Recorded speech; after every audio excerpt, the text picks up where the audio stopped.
Alors voici pour la configuration du STB EMU. Alors vous avez bien installé l'application, vous allez l'ouvrir.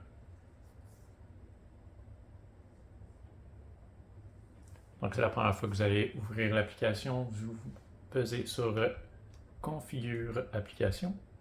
Vous allez rentrer dans le menu principal. On va commencer avec les profils. Donc de base, il nous donne un profil. Vous pouvez changer le nom pour mettre le nom que vous voulez. Vous allez dans le Profile Name, puis vous pouvez changer le nom comme vous voulez.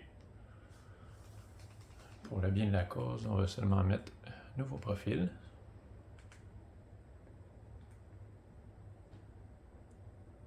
Alors ensuite, on s'en va dans Portal Setting. C'est pas mal une des choses les plus importantes ici. Dans Portal URL, vous allez l'effacer, puis rentrer le lien qui va vous être donné. Faites attention, chaque lettre doit être exactement écrite de la façon qui vous est donnée, avec les points, si c'est des minuscules ou des majuscules. Faire très attention, c'est ce qui va faire si ça fonctionne ou que ça ne fonctionne pas. Par la suite, on a fini sur cette page-là, on fait back et on s'en va dans STB configuration. Le STB modèle, on va le changer pour le 324, c'est celui qui offre la meilleure configuration. Ensuite, vous allez voir ici, deuxième chose la plus importante, votre MAC adresse. Celle-ci, vous allez la prendre en note, puis la donner à la personne qui vous fournit le service. Bien important, encore une fois, faites aucune faute. C'est ce qui va faire en sorte que ça fonctionne ou que ça ne fonctionne pas. Ensuite, on a le numéro de série. Celui-ci, on va complètement l'effacer. Ça va faire en sorte que le système va être plus rapide. Donc on l'efface complètement, puis on fait suivant. Sur cette page-là, on a donc terminé. On fait back.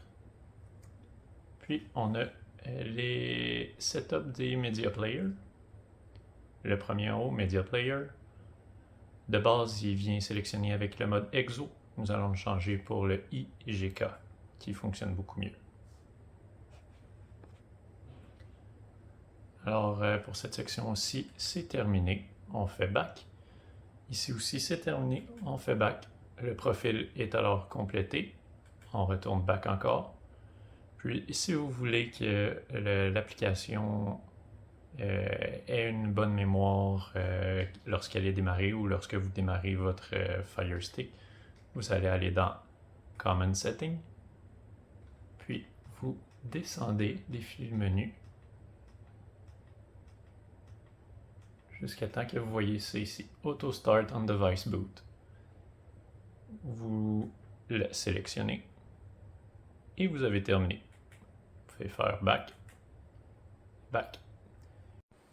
Lorsque vous êtes de retour sur ce menu, tout ce que vous avez à faire est appuyer sur les trois lignes ici sur votre manette et aller sur Exit. Puis vous avez terminé.